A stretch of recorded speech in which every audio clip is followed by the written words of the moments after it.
구독, 알림 설정까지 부탁드립니다. 오늘도 우리 사는 이야기 찾아주셔서 감사합니다. 사연자분이 보내주신 이야기 시작해볼게요. 안녕하세요. 누구에게라도 제 이야기를 해보고 싶어 이렇게 글을 쓰게 되었습니다. 저는 아빠가 기억이 잘 나지 않습니다. 떠올려 보려고 해도 생각나는 건 그다지 많지가 않아요. 그나마 기억나는 건 어두운 표정으로 항상 엄마의 눈치를 보며 소리치며 짜증내는 엄마를 묵묵히 바라보고만 있는 모습이었던 것 같습니다. 그렇고 그런 날들이 계속 되었던 것 같아요. 그러던 어느 날 아빠는 갑자기 집에서 사라져 버렸습니다. 그렇게 저에게 흐릿한 기억만을 남기고 아빠는 어디론가 사라져 버리셨죠. 저는 그 상황이 부모님이 이혼하게 됐다는 걸 인지하지 못할 만큼 어린 나이였고 그냥 자연스럽게 아빠는 원래 없었던 사람처럼 잊혀져 갔습니다. 저는 그렇게 엄마와 둘이 지내게 됐어요. 아무렇지 않았습니다.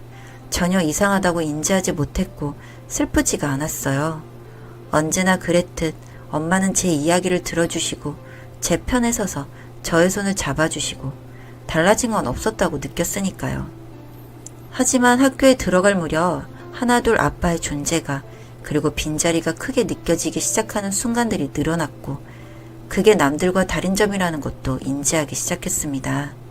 점점 위축되어가는 날들이 늘어가고 주변 친구들이 하나둘 부러워지기 시작할 때쯤 엄마는 저에게 새로운 아빠를 소개시켜 주셨고 저는 마냥 좋기만 했었습니다.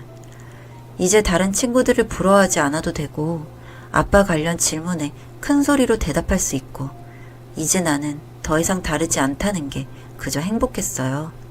초등학교 운동회 아빠 달리기 대회 시간 저는 친구들에게 보여주고 싶은 마음에 그저 나도 이제 아빠 있다고 자랑하고 싶은 마음에 쭈뼛거리며 새아빠에게 다가가 달리기를 해달라고 말했죠. 활짝 웃으며 운동장으로 향한 새아빠는 정말 멋있게 달리기 1등을 했고 저는 그때 목이 쉴 정도로 소리를 질렀어요. 새아빠가 너무 자랑스럽고 멋있어 보였거든요.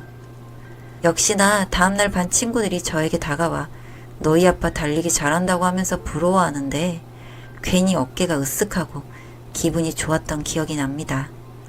그렇게 즐거운 일만 가득할 줄 알았던 날들이 새아빠의 아들, 이제부터 저의 동생이 될 거라는 남자아이와 그 아이의 작은 손을 잡고 집으로 들어온 할머니의 등장으로 즐겁고 행복한 시간은 유리잔 깨지듯 산산조각이 났습니다.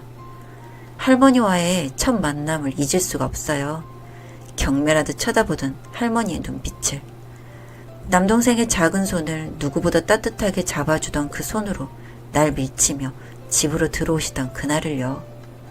할머니는 엄마에게도 그 표정을 지으셨어요.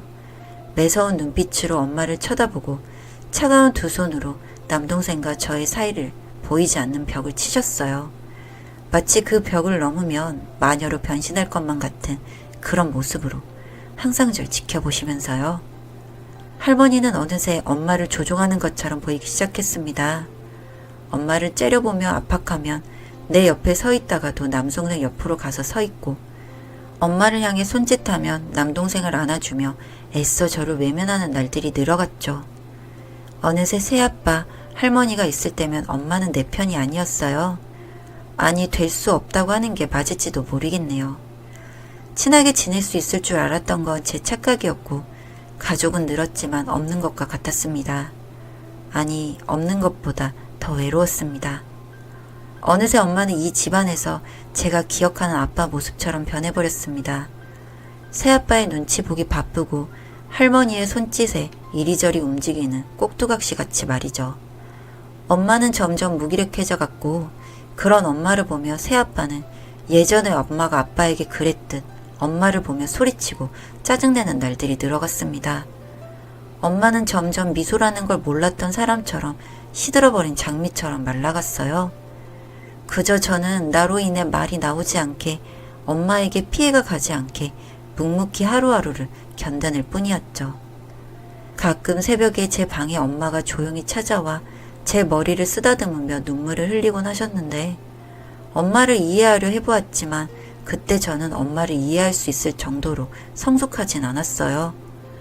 그렇게 저는 20살이 되었고 틈틈이 아르바이트를 하며 모아둔 돈으로 반지하 원룸을 구해 독립을 했습니다. 햇빛도 잘 들지 않고 그다지 좋은 환경도 아니었지만 더없이 숨쉬기 편했고 푹 잘 수 있는 나만의 공간이 생긴 것만으로도 한결 편안해졌어요. 독립하고 며칠 정도 후에 무언가에 쫓기는 사람처럼 불안한 모습으로 엄마가 찾아왔습니다.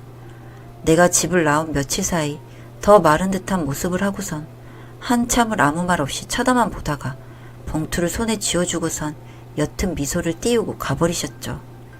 엄마가 주고 간 꾸깃한 봉투 안에는 1,000만 원이 들어있었어요. 이게 무슨 돈인지 궁금했지만 물어볼 수 없었습니다. 그날 옅은 미소를 띄운 엄마의 얼굴이 마지막이었거든요. 마치 저의 20살이 되는 날을 나보다 더 손꼽아 기다린 사람처럼 그렇게 엄마는 저의 곁을 떠났습니다. 그리고 있었지만 없었던 그 가족도 사라졌어요. 아니, 그 가족에게서 저는 처음부터 없던 사람이었을지도 모르겠지만요. 처음엔 엄마가 미웠습니다. 원망하며 울기도 했고 혼자 화도 내보고 그러다 문득 거울을 보니 어느새 엄마 없이 혼자 버티는 날들에 익숙해져 있는 제가 보이더군요. 아무 생각 없이 닥치는 대로 일하기 시작했어요. 살기 위해서, 그리고 남몰래 꿈꿔온 플로리스트가 되기 위해서.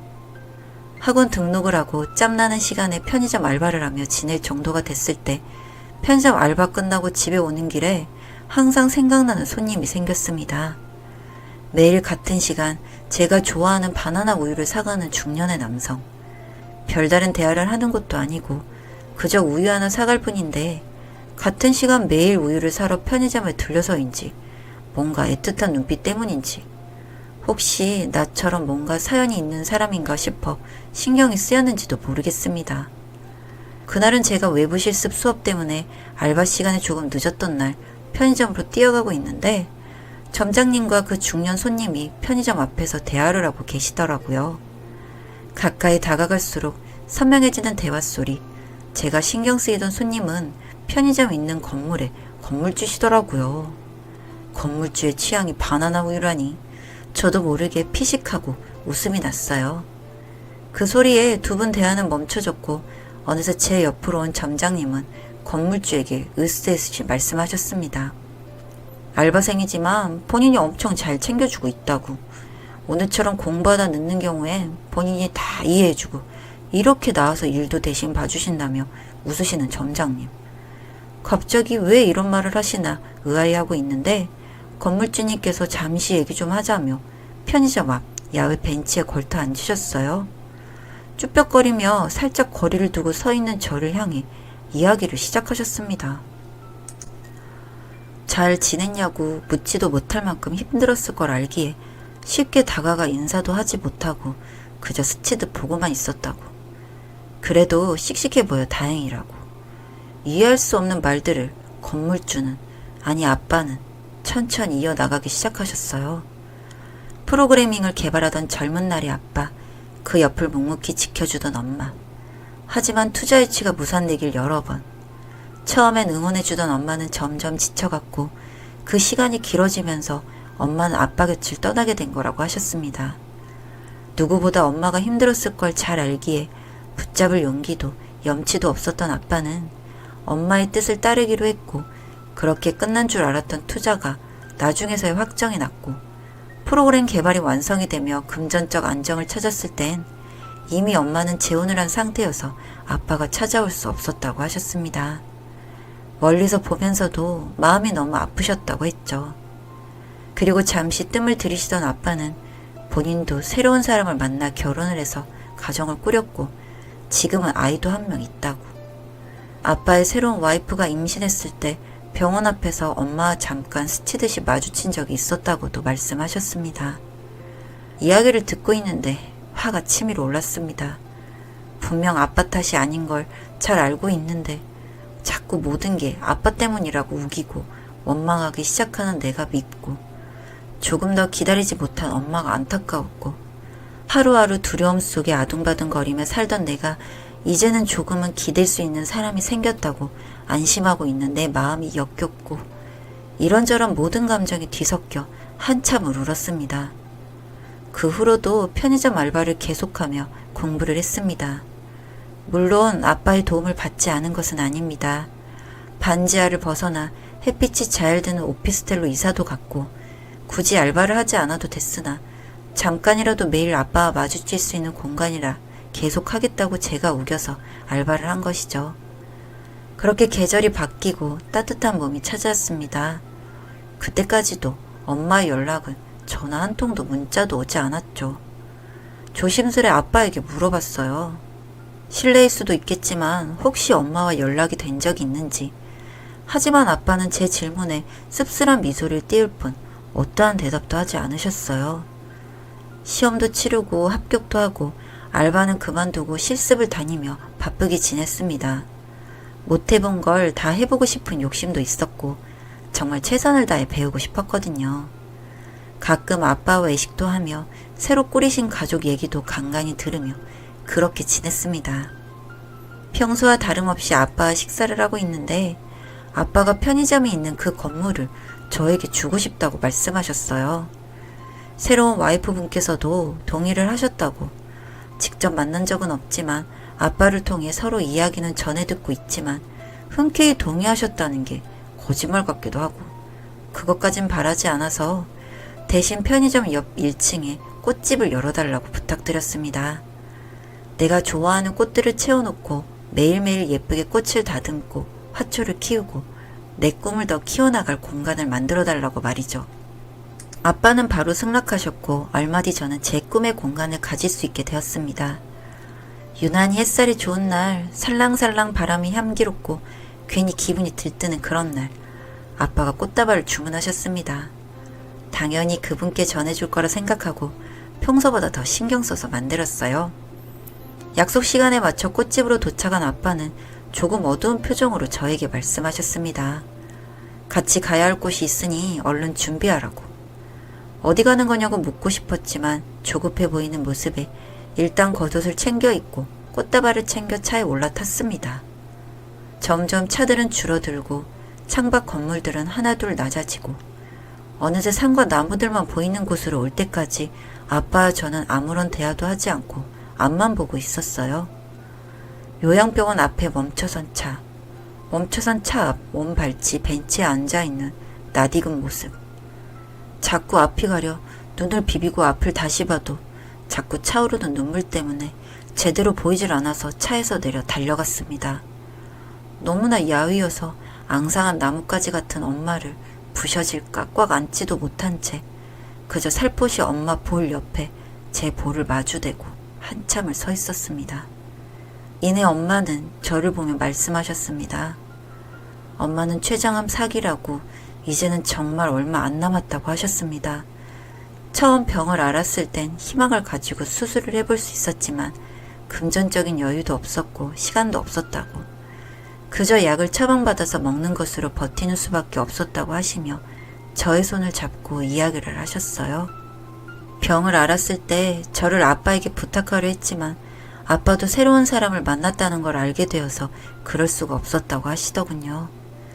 제가 20살이 되면 독립시키고 떠나려고 준비를 하고 계셨었대요. 더 큰 돈을 모아보려 했지만 엄마 능력이 부족했다며 미안한 마음에 인사도 제대로 하지 못했다고. 떠나기 전 엄마는 아빠를 만나셨다고 했습니다.